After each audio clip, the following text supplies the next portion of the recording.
ये product single handedly आपके सारे काम करेगी। ये आपकी स्किन को हाइड्रेट करेगी because it is formulated with hyaluronic acid। Sun protection देगी बिकॉज इट हैज SPF 30+। और ये आपकी स्किन को इवन आउट करेगी and the formula is non comedogenic, it is suitable for all skin types. तो सवाल ही पैदा नहीं होता कि आपके पोर्स क्लॉग करे। लुक एट द ब्लेंडिंग यार, इसको अपने लगा के हाथों से ब्लेंड करना है। लुक एट द ग्लो, बहुत प्यारी सी ग्लोई फिनिश है, लाइट सी कवरेज है and it feels very light on the skin. इसका सेल्फ सेटिंग फॉर्मूला है, so you don't need to set it. See it has no transfer. इस side पे भी देख लो, नो ट्रांसफर। बट स्टिल अगर आपको लगता है कि बहुत एक्सट्रीम स्वेटिंग होती है मेरे फेस पे, मेरी ऑयली स्किन है, तो टी जोन को हल्का सा सेट कर लेना।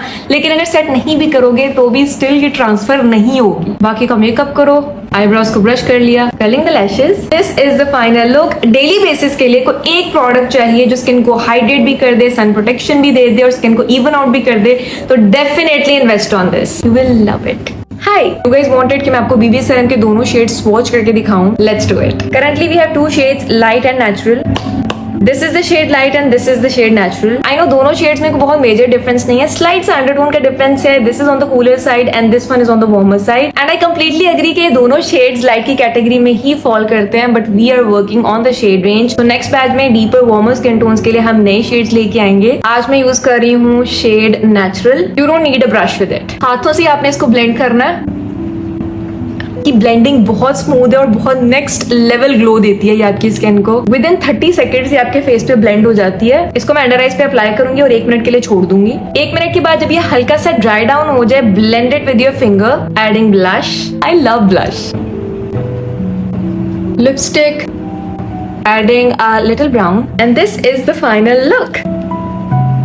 हेलो जी, अस्सलाम वालेकुम। आओ थोड़ा मेकअप करिए but Punjabi. Elf halo glow apply कीता मैं। हेल ग्लो दिंदा है ਤੁਹਾਡੀ स्किन ਨੂੰ। ਉਹ ਤੋਂ ਬਾਅਦ tart shape tip concealer. Concealer ਹੈਗਾ ਹਾਈ ਕਵਰੇਜ ਹੈ ਲੇਕਿਨ ਮਹਿੰਗਾ ਬਹੁਤ ਆ। ਫੋਕੂਲਰ ਦਾ ਬਲਸ਼ ਆ ਮੈਂ ਦਰਾਜ਼ ਤੋਂ ਆਰਡਰ ਕੀਤਾ ਸੀਗਾ, ਬੜਾ ਪਿਆਰਾ ਪੀਚ ਸ਼ੇਡ ਆ। ਮੇਕਅਪ ਰੈਵੋਲੂਸ਼ਨ ਦੀ ਕੰਟੂਰ ਸਟਿਕ ਯੂਜ਼ ਕਰੂੰਗੀ। ਇਹ ਹੈਗੀ ਇਹਨਾਂ ਦੀ ਫਾਊਂਡੇਸ਼ਨ ਸਟਿਕ ਆ, ਡਾਰਕ ਸ਼ੇਡ ਤਾਂ ਆਪਾਂ ਐਜ਼ ਅ ਕੰਟੂਰ ਯੂਜ਼ ਕਰਾਂਗੇ। ਸੈਫਾਇਰ ਦੇ ਕੰਪੈਕਟ ਪਾਊਡਰ ਨਾਲ ਫੇਸ ਨੂੰ ਚੰਗੀ ਤਰ੍ਹਾਂ ਸੈੱਟ ਕਰ ਲਿਆ। ਇਹ ਆਈਬ੍ਰੋ ਪੈਨਸਲ ਮੈਂ ਲਈ ਸੀ ਜੀ ਮਨੀਸੋ ਤੋਂ, ਆਈਬ੍ਰੋਜ਼ ਨੂੰ ਚੰਗੀ ਤਰ੍ਹਾਂ ਫਿਲ ਕਰ ਲਿਆ। ਟਾਰਟ ਦਾ ਮਸਕਾਰਾ ਅਪਲਾਈ ਕਰੂੰਗੀ। ਕ੍ਰਿਸਟੀਨ ਦੀਆਂ 2 ਲਿਪਸਟਿਕਾਂ मैं यूज कीतियां, शेड नंबर 22 ਤੇ शेड नंबर 500 भी मिक्स करके इतना खूबसूरत शेड बनता वा। तो फाइनल लुक तुसी चेक करो, वाह। अच्छा यार, जब इंसान को आदत हो जाती है ना अपना हर काम खुद करने की, हेयर कटिंग से लेके हेयर डाइंग से लेके मेकअप से लेके हेयर स्टाइलिंग से लेके, तो उसके लिए बहुत मुश्किल होता है सैलून जाके कोई भी काम करवाना। और आप यकीन नहीं करेंगे, मैं जिंदगी में हेयर कटिंग के लिए स्पेशली कोई 2 से 3 दफा सैलून गई हूँ। आप लोग मुझसे पूछते हैं ना कायनात हेयर कट कौन सा है, तो भाई ये वाला हेयर कट है। मैं जब भी बाल काटती हूँ ना, जब मुझे बाल ट्रिम करने होते हैं तो मैं हल्की सी लेयर्स काट लेती हूँ।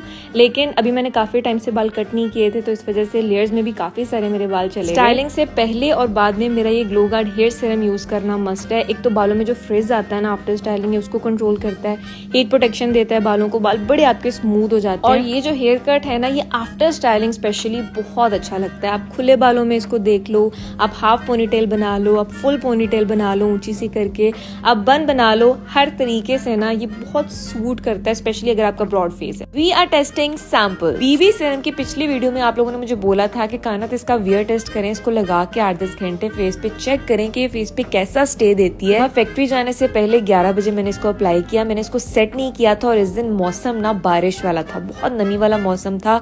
मैं लगा के इसको फैक्ट्री गई, वहाँ पे स्टॉक वगैरह चेक किया। यहाँ पे आप मेरे फेस पे स्वेटिंग देख सकते हैं कि स्टॉक रूम में अच्छी खासी गर्मी होती है। फिर मैं गई अलफता, थोड़ी सी ग्रोसरी शॉपिंग करनी थी, स्टीम आयरन लेनी थी। अब यहाँ पे मैं आपको विदाउट एनी फिल्टर अपनी स्किन दिखा रही हूँ, डिफरेंट लाइटिंग में दिखा रही हूँ और स्टिल आप देख सकते हैं कि फेस कितना फ्रेश है। अब आप लोगों को ऑलरेडी पता है, मैंने काफी दफा बताया कि मेरी कॉम्बिनेशन स्किन टाइप है, मेरी टी जोन ऑयली है। अगर ये मेरे फेस पे कॉम्बिनेशन स्किन टाइप को टैकल करना थोड़ा सा ट्रिकी होता है। अगर ये कॉम्बिनेशन स्किन पे सही बैठी है तो ये ड्राई और ऑयली स्किन पे तो बहुत बेहतरीन काम करेगी। फिर आके चेंज करके मैंने कैमरा खोला, आईज के नीचे बिल्कुल माइनर सी क्रीजिंग थी, बिल्कुल हल्की सी, बाकी मेरा पूरा फेस बिल्कुल इंटैक्ट था। इतना ह्यूमिड वेदर होने के बावजूद ये स्टिल ट्रांसफर नहीं हो रही थी। We are testing sample। मुझे इस वीडियो को पोस्ट करने से पहले ही इस चीज का आइडिया है कि इस वीडियो पे मेजॉरिटी कमेंट्स यही होंगे कि हो वाइट बाल। तो यार मैं ऑलमोस्ट 30 साल की हूँ और 30 साल में इतने से वाइट बालों का आना मेरे ख्याल से एक बहुत कॉमन सी चीज है। बाकी अगर मैं हेयर डाई लगाए बगैर ऑन कैमरा आ रही हूँ तो इसका यही मतलब है कि मैं अपनी एज के साथ भी कंफर्टेबल हूँ, मैं अपने सफेद होते हुए बालों के साथ भी कंफर्टेबल हूँ और आपको भी होना चाहिए। इससे ज्यादा पिगमेंटेड ब्लश मैंने आज तक नहीं यूज किया। ये जूवियाज प्लेस का लिक्विड ब्लश है इन शेड पिंक लेडी और ये वाकई में आपको पिंक लेडी बना देता है। मैंने सिर्फ फेस के साथ इसको टच किया और इसकी पिगमेंटेशन में खुद मतलब हैरान परेशान और लहूलुहान हो गई थी देख के कि यार अब मैं इसका करूं क्या, इतना पिंक हो गया था। इतने पिंक की जरूरत भी नहीं है, लेकिन यार ये बहुत पिगमेंटेड है। ये इतनी सी जो आपकी ट्यूब है ना, ये आपकी ना मैं कहती हूँ पूरी जिंदगी चलेगी। इसके ऊपर मैंने निक्स का जो लिप ग्लॉस है वो अप्लाई किया, ये भी बड़ी अच्छी सी शाइन देता है आपके लिप्स को। और ये चेक करें फाइनल लुक, आए बड़ा प्यारा है।